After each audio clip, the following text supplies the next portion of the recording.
देखिए, भारत,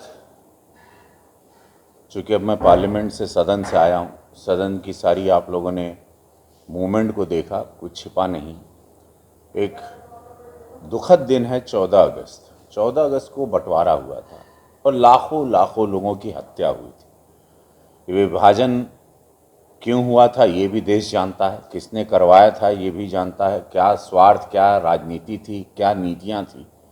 लेकिन ये है कि लाखों लाखों लोग मारे गए, अपने लोग अपनों को मार रहे थे, फूट डाली गई जात के नाम पर, धर्म के नाम पर। सोची समझी एक राजनीति थी जिसका कुछ ब्यौरा मेरे पास भी है। इसे भारत के इतिहास में एक ऐसा दुर्भाग्यशाली दिन भारत के भूगोल के और समाज में कभी आ ही नहीं सकता।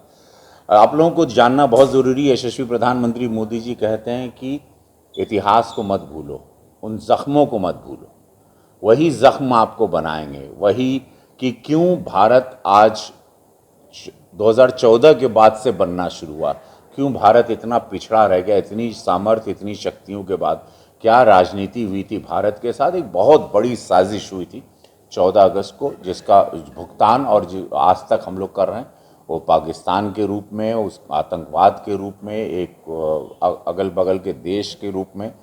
और आप लोगों से कुछ छिपा नहीं, ये सब जानना बहुत ज़रूरी है। जैसे कुछ मुद्दे, भारत का विभाजन पीड़ा कोई भुलाया नहीं जा सकता। 30 दिसंबर 1906 को घोर सांप्रदायिक जो संगठन था मुस्लिम लीग का गठन हुआ था। अब ये मुस्लिम लीग, उनके जन्म में पृथकवादी नीतियां उन्होंने अपनाया था, भारत की लोकतांत्रिक संस्थाओं के विरोध में इन्होंने बनाया था। 1939 में मुस्लिम लीग ने देशव्यापक दंगे करवाए थे, ये बहुत कम लोगों को पता है। यही मुस्लिम लीग ने दंगे करवाए थे। लाहौर में 1940 में मुस्लिम लीग का सम्मेलन हुआ जिसमें उन्होंने 2 राष्ट्र के सिद्धांत का प्रतिपादन किया। मुस्लिम लीग ने साफ तौर पर घोषणा कर दी थी कि साथ रहने की अपेक्षा अलग देश चाहते हैं। ये मुस्लिम लीग की सोच थी।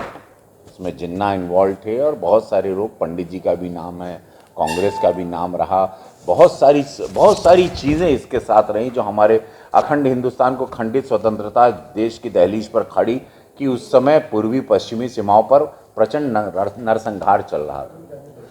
ये देश के इतिहास के साथ जो जो हुआ है भारत के साथ, यशस्वी प्रधानमंत्री मोदी जी जैसे कर रहे हैं। आप देखिए कितनी बड़ी साजिश रही।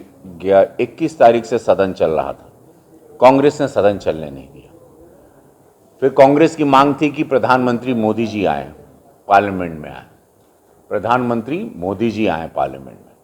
अब प्रधानमंत्री मोदी जी का नारे पर रोज जनता के एक एक पाई का पैसा और पार्लियामेंट बंद हो जाता था। पार्लियामेंट मैं रोज जाता था, पार्लियामेंट बंद हो जाता था। और उसके बाद जब प्रधानमंत्री जी आए तो क्या हुआ, राहुल गांधी भाग खड़े हुए, वही कांग्रेस भाग खड़ी हुई। अविश्वास उन लोगों ने मांगा था, भारतीय जनता पार्टी बहुमत की सरकार, कि अविश्वास है सरकार के प्रति, लोकतांत्रिक व्यवस्था है, मांग सकते हैं, कोई बात नहीं। जब अविश्वास मांगा था आपने, जब आपको सरकार पर आपको कुछ सवाल पूछने थे, आपको मणिपुर पर सवाल पूछने थे, तो आपने प्रधानमंत्री जी उस दिन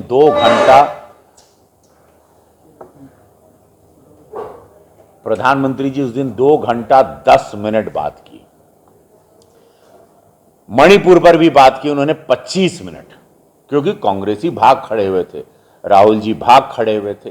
तो उस दिन देश को पता चल गया कि इन लोगों की नीतियां क्या है। हजारों करोड़ रुपया तब तक पार्लियामेंट का बर्बाद कर दिया, जनता की एक एक पाई बर्बाद कर दी। व्यवस्था को मांगा गया, प्रधानमंत्री जी आए, गृह मंत्री जी अमित शाह जी ने बोल दिया था, हालांकि ये वायलेंस वगैरह उनके डिपार्टमेंट में आता, लेकिन उन्होंने किया। तो ये जो साजिश हुई थी हम लोग को याद करना था।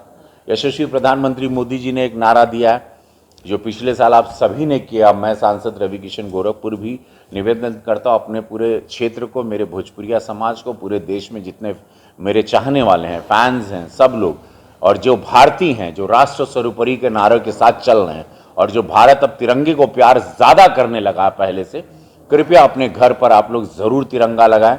ऐसी बहुत सारी बातें देखिए, जैसे मौलाना अब्दुल कलाम आज़ाद कांग्रेस के अध्यक्ष और प्रमुख नेता रहे, उन्होंने इंडिया विंस फ्रीडम लिखा, जवाहरलाल नेहरू मेरे सबसे प्यारे दोस्तों में से एक थे, फिर भी मुझे खेद के साथ कहना है कि ऐसा पहली बार नहीं हुआ कि उन्होंने राष्ट्रीय उद्देश्य को सरोकार को बहुत नुकसान पहुंचाया था। ये इतिहास देखिए, पंडित नेहरू एकमात्र प्रधानमंत्री की कुर्सी पाने के लिए न केवल देश के टुकड़े करवाए बल्कि लाखों के खून को भारत भूमि को नहला दिया। घृणा का जो बीज उस समय बोया गया उसके पूर्णतः नष्ट करने आने वाली पीढ़ियों को मिलकर प्रयास करना होगा। ये करना होगा क्योंकि ये प्रयास, ये एक अलग मानसिकता के लोग, विदेशी मुल्क की ताकतें, विदेशी पैसा इस देश को तोड़ने में जो इस वक्त राम राज्य की तरह है, एक ऐसी सरकार बहुमत की तरह आगे बढ़ रही है जहां पर प्रतिदिन विकास हो रहा है। प्रतिदिन जैसे पूज्य महाराज जी रोज एक नई आप देख लें योजनाएं उत्तर प्रदेश में आ रही है। गोरखपुर आज एक नजीर पेश कर रहा है समस्त भारत के सामने। ये कभी नहीं हुआ था। आप गोरखपुर ही देख लीजिए जहां पे ये प्रेस कॉन्फ्रेंस हो रही है। ये पहले क्यों नहीं हुआ? वही यंत्र, वही तंत्र, वही बाबू साहब, वही अफसर, वही अधिकारी। अब इतने तरक्की क्यों? अब कहां से पैसा आना? पैसा वही था। पहले लूट लेते थे, बिचौलिया थे, दलाल थे, परिवारवाद थे, वंशवाद में जीते थे, तुष्टीकरण, भ्रष्टाचार की राजनीति करते थे। अब वो पैसा वापस आया। तो ऐसे सारे मुद्दे जैसा दिल्ली के मंदिर मार्ग पर ही हो रही सभा में बंगाल से आए, ये भी याद रखिएगा, न्यायमूर्ति थे निर्मल चंद्र चटर्जी ने कहा था कि 3 जून को ब्रिटिश सरकार द्वारा किया गया विभाजन प्रस्ताव स्वीकार कर कांग्रेस ने केवल बहुत बड़ी न गलती की है, वरना करोड़ों भारतीय की पीठ में छुरा भी घोंपा, ये कांग्रेस ने कहा। और ये कब कहा था? 3 जून को। किसने? न्यायमूर्ति निर्मल चंद्र चटर्जी ने। ये सब कोटेड है, this is all on record. Bharat के साथ कितना बड़ा धोखा किया गया, भारत के लोगों के साथ, भारत की जनता के साथ, और वो धोखा, वो पीठ में छुरा घोंपना याद दिलाने के भारतीय जनता पार्टी के संगठन ने विश्व की सबसे बड़ी पार्टी, यशस्वी प्रधानमंत्री और हमारे राष्ट्रीय अध्यक्ष नड्डा जी के आदेश पर आज पूरे भारत में ये प्रेस कॉन्फ्रेंस हो रही है। समस्त सांसदगण कर रहे हैं ये जनवाने के लिए अपने भारतीयों की क्या हुआ था, क्योंकि लोगों को शायद नहीं, नया यूथ है हमारे देश में, 65% युवा हैं।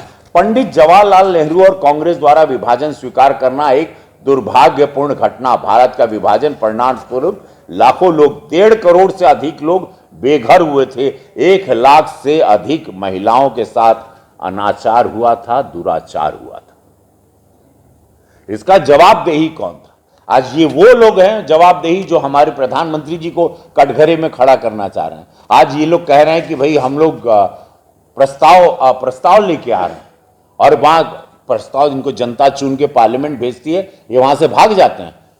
नजरों के सामने जो यशस्वी प्रधानमंत्री मोदी जी बोलने खड़े हुए, सब भाग खड़े हुए। देश की जनता जानना चाहती है कि राहुल जी, आप सबसे बड़ी अपोजिशन पार्टी हैं सदन में, आप भागे क्यों उस दिन? आप ही चाह रहे थे प्रधानमंत्री जी आए, आप ही ने अविश्वास पत्र वहां पर, आप ही लोगों की पार्टी ने, आपकी 26 पार्टियों ने मिलकर मांगा था। प्रधानमंत्री जी बोलने खड़े हुए, आप लोग भागे क्यों वहां से?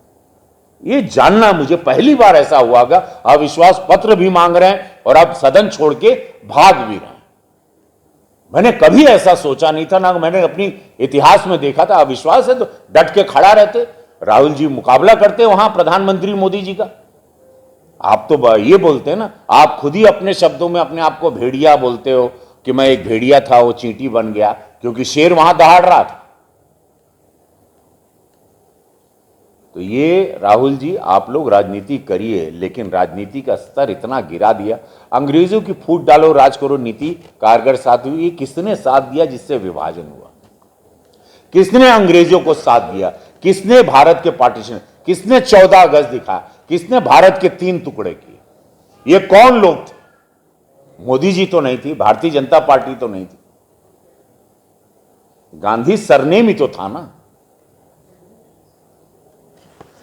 जिन्ना था मुस्लिम लीग पाकिस्तान के निर्माता कहने में बहुत उचित नहीं है, उससे कांग्रेस की नीतिगत असफलता का पूर्ण रूप से जिम्मेदार है। जिन्ना ने स्वयं स्वीकार किया है कि उनको इस बात की कल्पना तक नहीं थी कि वे जीते जी पाकिस्तान का अस्तित्व देख सकेंगे। मतलब किसने मदद की? जिन्ना भी नहीं सोच पा रहे थे कि कभी पाकिस्तान उसको मिलेगा और कहीं वो वहां का हो प्रेसिडेंट या प्रधानमंत्री उनके वहां पर, जो उनके मुल्क में। 15 या 16 अगस्त को 1947 की तारीख पंडित जवाहरलाल नेहरू लाहौर के डीवीई कॉलेज में कैंप में पहुंचे थे, और वहां हजारों की संख्या में पीड़ित दुखी शरणार्थी ने गुस्से में नेहरू वापस जाओ, गो बैक नेहरू के नारे लगाने शुरू किए। लोगों का गुस्सा देखकर पंडित नेहरू और बलदेव सिंह जी वापस चले गए। ये भी इतिहास को और देश को याद रखना चाहिए।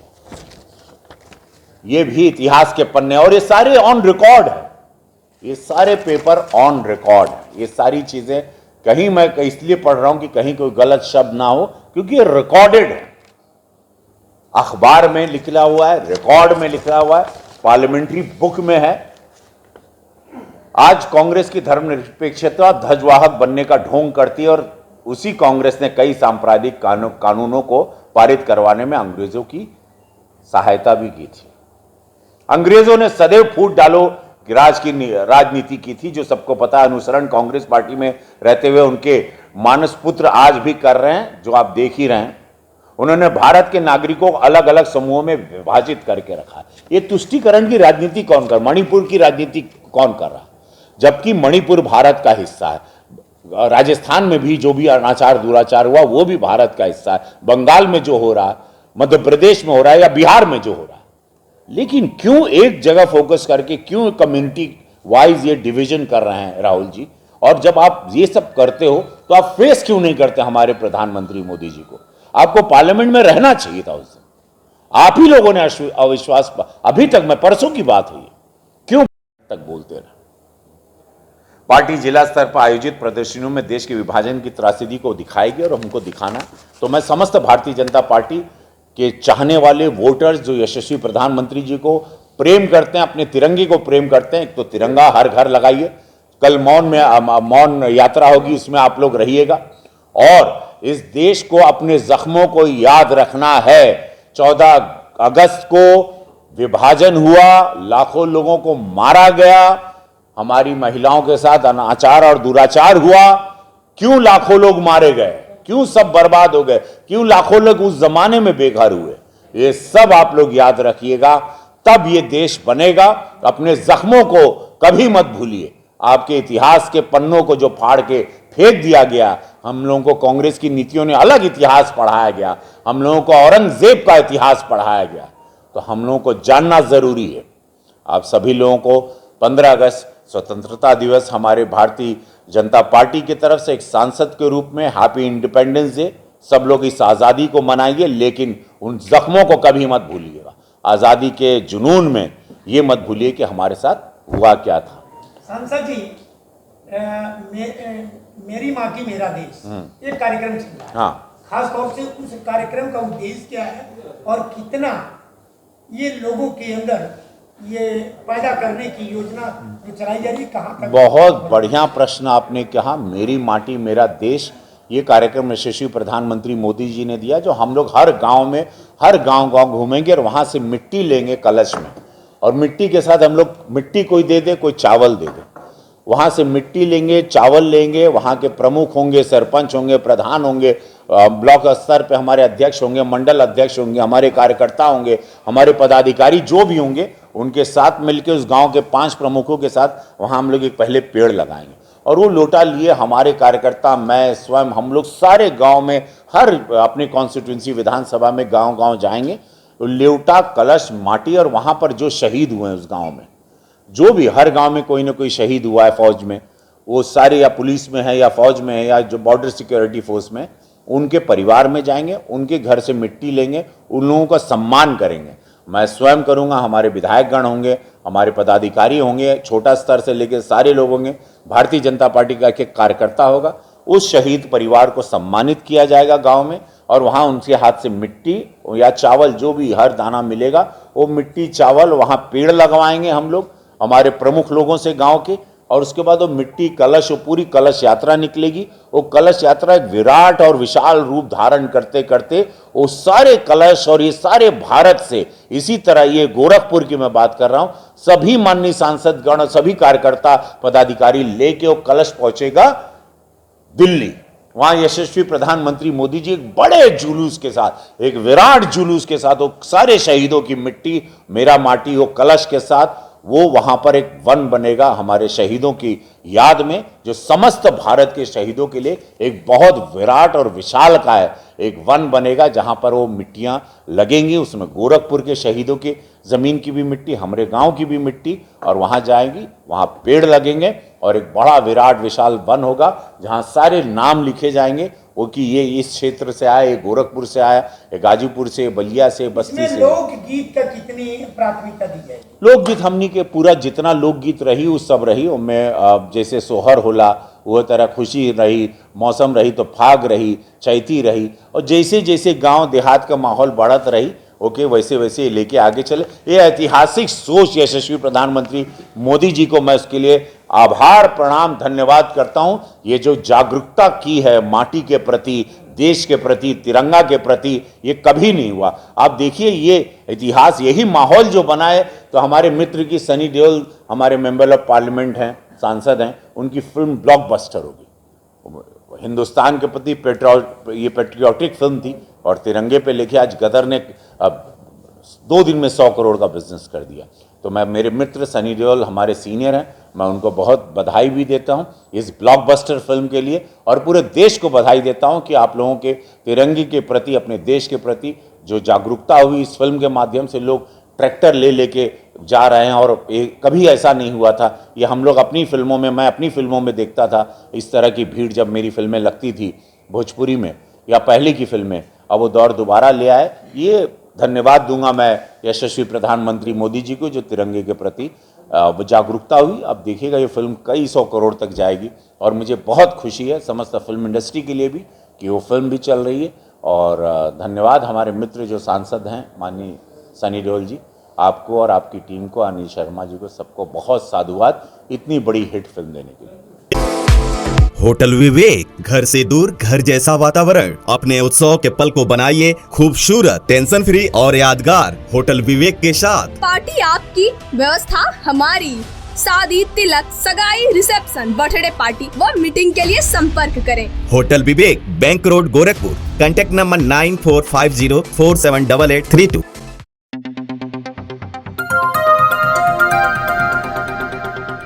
बजाओ जरा झूम के बजाओ, बजाओ बजाओ जरा झूम के बजाओ।